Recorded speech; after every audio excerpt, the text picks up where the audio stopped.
Hi everyone, I am Darianne Galden, and on this installment of Popcorn and PJs, we're going to get ready for the 1944 MGM classic National Velvet, starring Lisbeth Taylor, Mickey Rooney, and Angela Lansbury.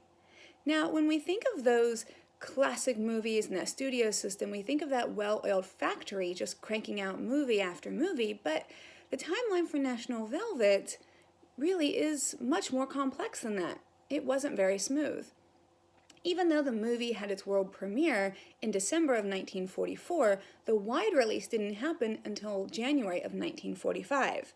Now, I know that sounds like the Oscar system of today, but in fact, National Velvet wasn't nominated for 44 ceremony. It was actually nominated for 45. So, now let's go back even further. The film actually started out at Paramount Pictures in 1935 when they purchased the rights to the book. And after way too many casting complications, the rights were then sold to MGM in 1937, who they started tinkering with it and had really big plans, especially to shoot it authentically in native England where the novel is set.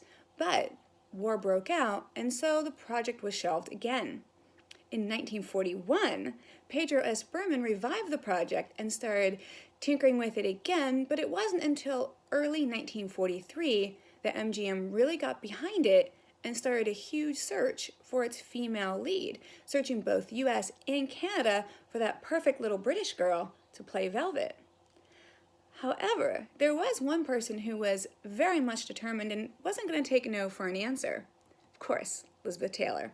Now, even though she was only 12 years old at the time, she took matters into her own hands to prove to the studio that she was Velvet, which was a good thing because ultimately the horse that was selected to play Pie pretty much hated everybody. It would actually only allow Lisbeth Taylor to ride him, except for the few times that he actually did throw her. They got along really well. She actually ended up even owning the horse after the movie was completed. Now, those throws unfortunately did ultimately continue into plaguing her for the rest of her life with a back injury. But from what we know, she still very much loved that horse. Now, rounding out the cast, of course, is Mickey Rooney. But there are two other cast members that are just as memorable and recognizable. And sadly, it kind of caused us to say, oh wait, that's right. Well, causes others. You and I know better. The first is Angela Lansbury, the amazingly talented actress who plays Velvet's older sister. But you really want to stump your friends further? Remind them that Angela was actually coming off of her first feature film, Gaslight, which earned her an Academy Award nomination in the 1944 Academy Awards ceremony. Okay, now finally, I'm going to go out on a limb here. The dog actor who actually plays Jacob, while there's no credits listed, there's no credits anywhere that I can find, so nothing validates this theory, but I'm going to go out on a limb and I'm going to say that Jacob was actually played by Daisy from the Blondie and Dagwood franchise. Now, hear me out, because there is one really cool fact that backs up this theory: the timeline of production at Columbia. See, in 1943, Columbia felt that the Blondie and Dagwood franchise had been kind of worn out, and so they stopped production. In fact, the last Blondie movie was actually made in a period from June through July of 1943. And then due to the fans' response, and I admit I would have written a letter, I love the Blondie and Dagwood movies. Perfectly casted, just phenomenal. Anyway, I digress. So, after the movies were halted, fans got together and just wrote a bunch of letters, and Columbia listened and brought the Blondie movies back. But production on that next wave of movies didn't actually start until November of 1944. So here's where it gets interesting. That's over a little, strike that, reverse it.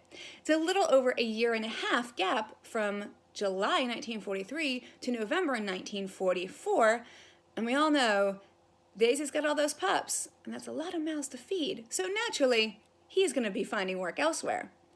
And so, while there's no official credit linking Daisy to making National Velvet, There's also no credit for the dog in general.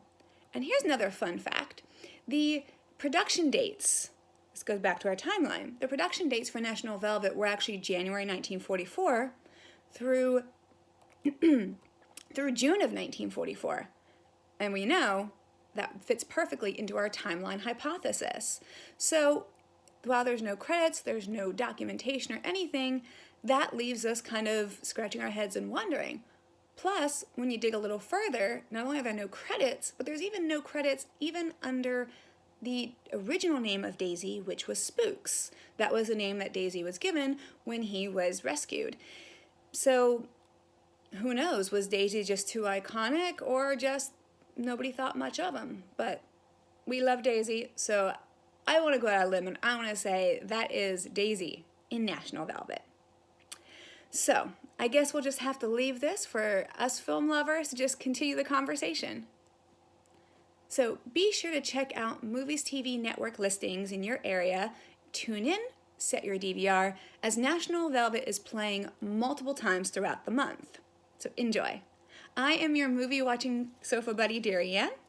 Join us next time, and remember, keep the conversations going, keep popping that popcorn, and keep films alive.